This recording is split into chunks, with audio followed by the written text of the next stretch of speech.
Hi there, Jacorlin. How are you today? Hi, I'm doing well. How are you? Good. Everything's good. You can hear me on your end? Yes. Okay, great. I'm going to go ahead and share my screen once again, and we're going to go over the disclosure form. Okay. I am a graduate student working toward the completion of a master's degree in professional counseling. I'm currently practicing counseling techniques and therefore will be recording our session, but only my professor and classmates will see the tape. The recording will be destroyed at the end of the semester. Likewise, you should know that there are some limitations to my counseling. Please note that it is not possible to guarantee any specific results regarding your counseling goals. However, together we will work to achieve the best possible results for you. Are there any questions about that? No. Okay, great. All right, here I'm going to read you your rights as the client. It is your right at any time to inquire about the process and procedures being used during our counseling relationship. You have the right to refuse or request changes to any of my suggestions. If at any time you are not satisfied with my service for any reason, you can inform me or my supervisor. Once you have begun counseling with me, there is no obligation to continue. You have the right to discontinue at any time, though I ask that you participate in a termination session. Should you desire a referral to another therapist, I will provide you with one. My services are rendered in a professional manner consistent with the ethical standards of the American Counseling Association. If you have a complaint concerning malpractice, this can be reported to my supervisor. Are there any questions about your rights as the client? Okay, great. And here is our confidentiality limitations. Everything we will discuss in session will be kept confidential, except if I determine you are in imminent danger to yourself or to others. If you report child and elder abuse or neglect, if your records are subpoenaed by a court of law, if you disclose sexual contact with a mental health provider with whom you have had a professional relationship, if any information is requested by your contract provider, as such as HMO or your insurance company, if I am directed by you in writing to disclose information to someone of your choosing, and if you bring a malpractice suit against me. Are there any questions about confidentiality? No. Okay. You are also aware that this session may be recorded. This recording is for the benefit of my evaluation, and if recorded, will only be viewed by my instructor and classmates. This recording will be destroyed upon the completion of this course. By your signature below, you are indicating that you have read, understand, and agree to this assignment. And I presume that you've signed this contract on your end. Yes? Yes. Okay, great. All right, Jacorlin. Uh, let's move on to the fun stuff now. So tell me about your week. How was your week? How did the storm impact you? So me and my family had a pretty decent experience this go around with this storm. Thank God, because we typically get hit with all of the natural disasters in our area. I hear you. um, but we were without power for a little bit, came back in within probably about 12 hours. And so outside of that, we've been pretty okay. The signal has been pretty bad. In and out of the Wi-Fi has been a little janky, but outside of that, we've had a pretty decent experience. That's good to hear. I'm glad you didn't suffer too much. So many people went without power for so long.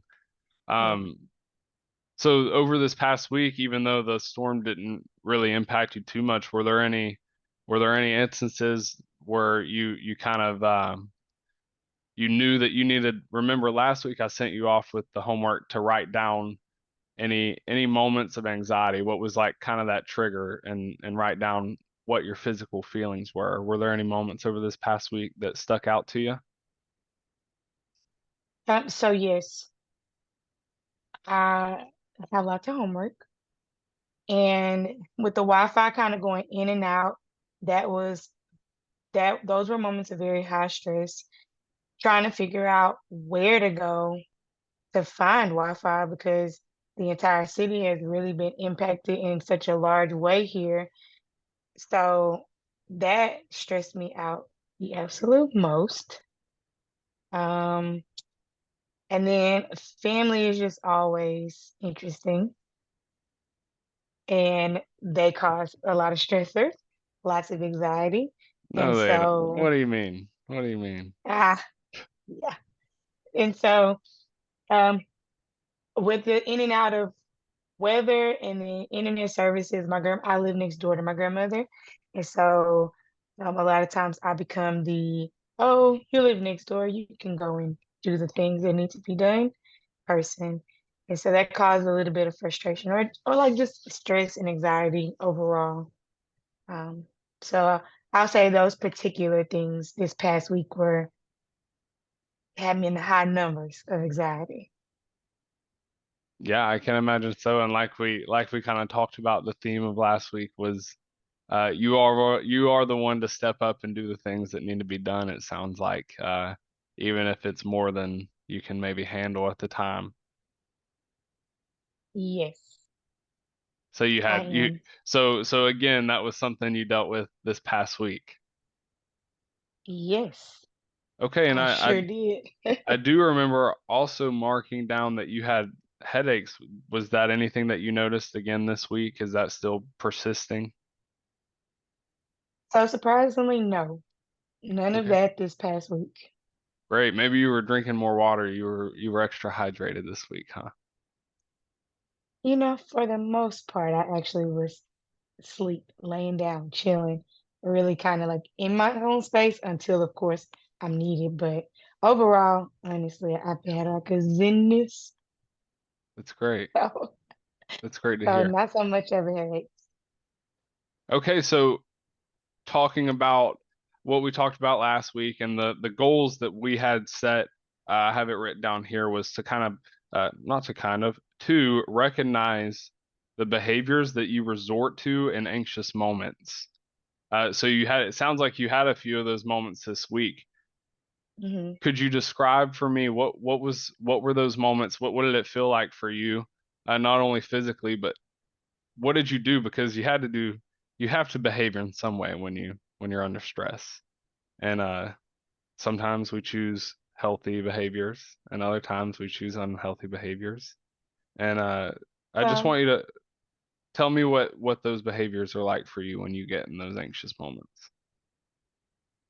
um, in anxious moments, I tend to get quiet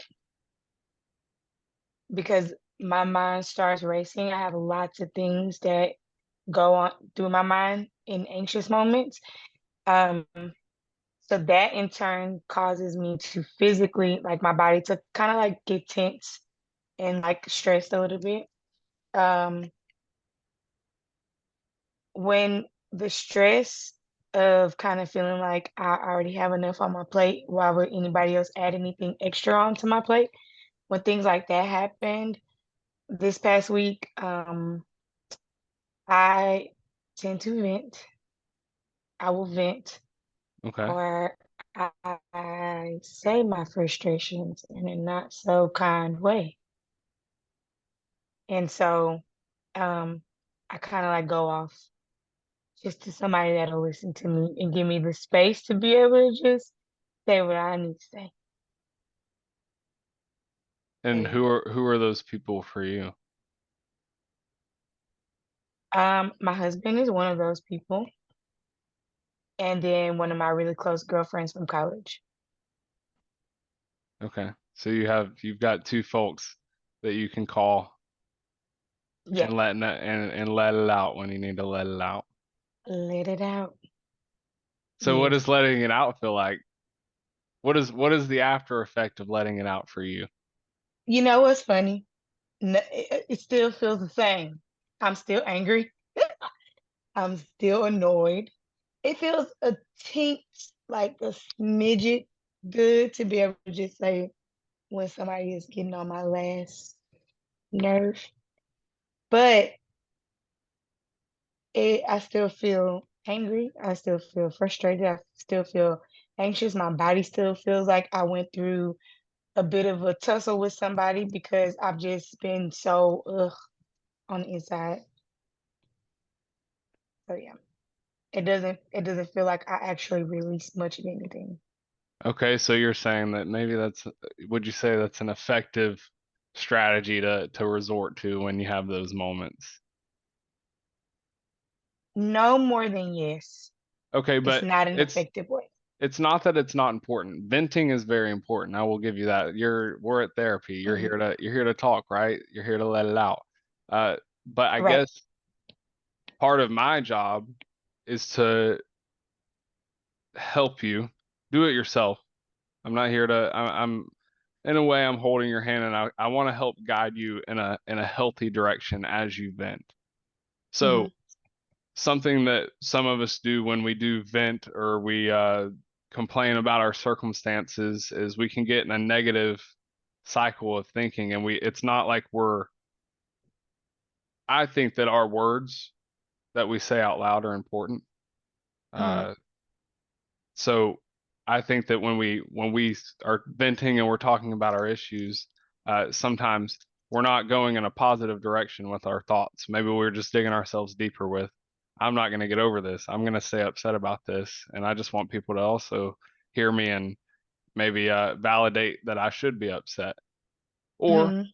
maybe there's folks that you have in your life that are like, no, girl, you're kind of wrong in this situation, or you need to chill out and let this person have some grace, or you need to let yourself have some grace in this situation. Uh, and it's good. It sounds like you've got your husband's perspective, and you've got your one of your good girlfriend's perspective. Can you tell me Yeah. what is the response from them when you're just in an average vent? What's a normal what's a So response that you want to hear? when I'm belligerent, I'll be honest. N- Neither one of them. Um, they're not like a yes men. They're not people that will just let me say and do whatever without fully listening to everything that I present because typically, even though I'm venting, I'm giving you all the facts. I'm giving you every variable, right? And so they take what I give, they listen, and then they really do give good and honest feedback, whether I'm in the right or I'm in the wrong. And I don't particularly always like their response are, but I can honestly say that they don't really play favorites, even though I need to get things out. They allow that space, but they aren't typically they're not one-sided. That sounds like you have great people to talk to. Those are the kind of, it Yeah, sounds like you have people that respect you and love you and want the best for you. I believe that. I do believe that. Because I think it's easy to think that the people that love us won't tell us when we're wrong, but I think the people that really love us will tell us when we're wrong. And not that I'm saying that you're wrong in any of these situations, but Mhm. I just wanted you to think about what kind of route are you going when you are venting with these people. And I did ask you, and I do want an answer. What do you want from them when you're venting? Like, what do you want to hear? Honestly, I want to hear if I'm right or wrong. Now, do I feel like in my mind sometimes I'm right and I just want them to validate me being right? Yes. But wholeheartedly, I just want to hear the perspective of somebody else because maybe I'm not right. And I would rather them correct me if I'm in the wrong space or if I'm coming at the situation inappropriately. I would like for them to say it, but I don't always really want to hear that. But wholeheartedly, that's what I desire from them when I talk to them. So you kind of want somebody to help level you out and level and Yes, kind of balance. Okay, that's great. I I really feel like, out of control when I am doing the venting. One, and I think that's a great thing for you to be aware of, that you know that like, hey, I need a little bit of accountability in my like I need to know like, hey, am I the only one that's thinking this way? Or Yeah. can I have some perspective on my like because it's easy to get lost in the sauce sometimes, right? And Mhm. think that it's our way. But I'm glad you said that you have these two people because I'm gonna have you take advantage of these great relationships that you have in your life. We are coming to a close in the next few minutes, and this week I want to send you off with a similar goal as last week and a similar homework. You're gonna recognize when you're in these times of high anxiety, and I want you to continue your homework of writing down your feelings and any headaches that occur if they do come up in the future. I want you to write down your headaches. I want you to also write down these people's name, your husband or your boyfriend or your good friend, and I want you to remember that these two people are, from what it sounds like, people that want what's best for you and are always thinking in your best interest. And last time we talked about you kind of talking finding a balance in life and finding a balance of like you can work hard and you can be busy, but also you need to keep time for yourself and stay level-headed, right? And that's what you kind of have these Mhm. accountability buddies for. So, my homework for you this week is to continue writing down the behaviors that you notice while you have these anxious moments. And then I'm also going to have you choose from this list. I know we briefly showed it last time. I'm going to give you a good minute to look at it this time. I want you to get a good look at this list and go ahead and write down whatever one you choose. Pick a favorite or pick one or two. These are just other coping skills that you can resort to when you have moments of high anxiety. So, for example, I see one that says, sing your favorite song out loud. You can go out for a drive and sing your favorite song out loud. Or it could be something simple, like call a friend. It's on there. So there you go. That can be there. There's one that you already have, but I want you to choose one that you're gonna replace an unhealthy behavior with, and you're gonna try that this week. So write down whichever one that you've chosen, and once you've done that, we are done, and I look forward to seeing you next week. Okay.